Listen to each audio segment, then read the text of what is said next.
پاس میں جب کوئی خبر دے گا تو پتہ چلے گا. ہسٹری جو ہے نا ہمیں تاریخ دانوں سے پتہ چلتی ہے. جب کائنات کی ابتدا ہوئی تو اس وقت کوئی ہسٹری لکھنے والا موجود نہیں تھا.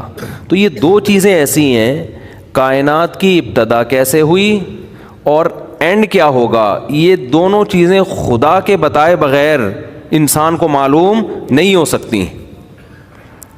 سمجھ رہے ہیں؟ یہ پتہ ہی نہیں چل سکتا انسان کو کہ یہ ہوگا کیا فیوچر میں. مثال کے طور پر آپ نے کل صبح ناشتے میں کیا کھانا ہے, یہ کوئی سائنسدان بتا سکتا ہے آپ کو؟ ہے بھائی, یہ فزکس کیمسٹری میتھمیٹکس کو کہو, ہمیں کیا پتا ہے یار فیوچر میں کیا ہونے والا ہے.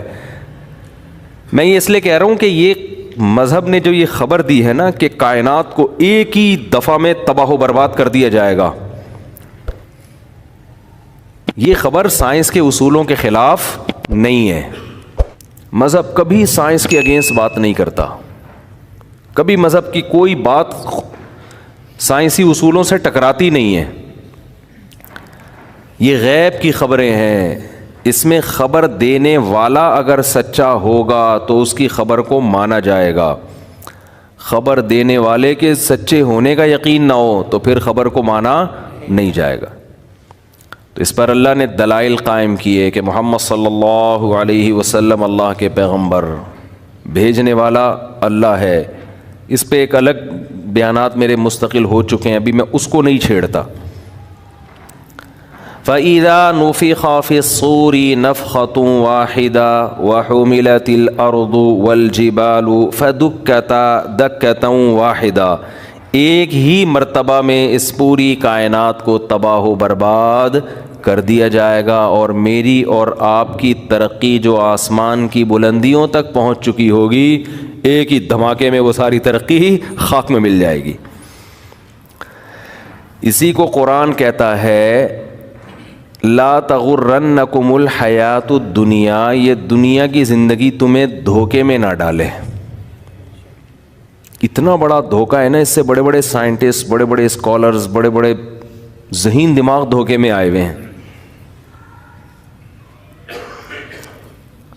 دنیا کی زیب و زینت کو دیکھ کر کیسا انسان متاثر ہوتا ہے, وہ سمجھتا ہے کہ ایسا ہی رہے گا.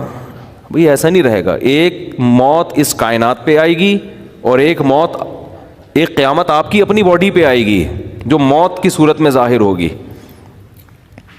کتنی ترقی کر لیں, کتنا پیسہ کما لیں, کتنی عزت حاصل کر لیں, کچھ بھی کر لیں, بالآخر جانا کہاں ہے؟ قبر کے گڑھے میں. یہ بات انسان ذہنی طور پر قبول کرنے کے لیے تیار نہیں ہے. یعنی مانتا ہے کہ ایسا ہوگا, لیکن ذہنی طور پر اس کو اپنی لائف کا حصہ بنانے کے لیے تیار نہیں ہے. اللہ جو قرآن میں کہتے ہیں نا کلو نفس ذائقۃ الموت, ہر نفس نے موت کا ذائقہ چکھنا ہے. یہ خبر ہے یا نہیں ہے؟ نیوز ہے, یہ نیوز.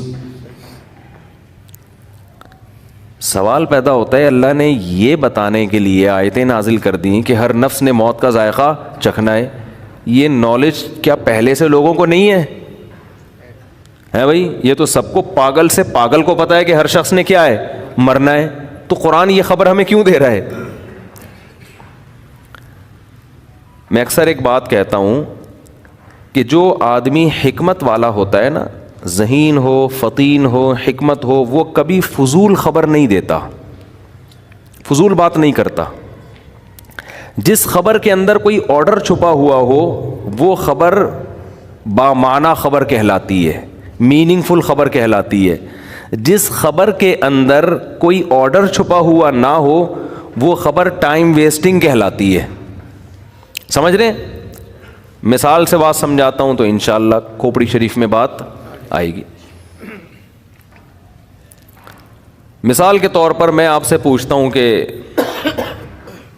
آپ مجھ سے ملنے کے لیے آئے, میں آپ سے پوچھ رہا ہوں کہ جی صبح ناشتے میں آپ نے کیا کھایا تھا, یا چلو وہ انٹرویو سنا دیتا ہوں نا, وہ کالے بکرے والا سفید بکرے والا.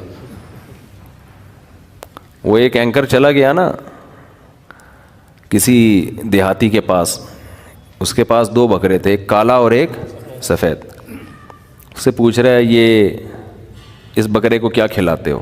اب یہ خام خواہ کی خبر ہے نا، بلا وجہ کی نالج حاصل کرنے کی کوشش کی جا رہی ہے. اس کو اندازہ ہو گیا یار فالتو باتیں پوچھ رہا ہے مجھ سے، ٹائم ویسٹ کر رہا ہے. اس نے کہا کالے والے کو یا سفید والے کو؟ اس نے کہا کالے والے کو. کہا لوسن کھلاتا ہوں. کہا سفید کو؟ اس کو بھی لوسن کھلاتا ہوں. اس نے کہا اچھا بھائی. اس نے کہا اچھا یہ بتاؤ کہ کالے والے کی قیمت کتنی ہے؟ سوری، ان دونوں بکروں کی قیمت کتنی ہے؟ اس نے کہا کالے والے کی یا سفید والے کی؟ اس نے کہا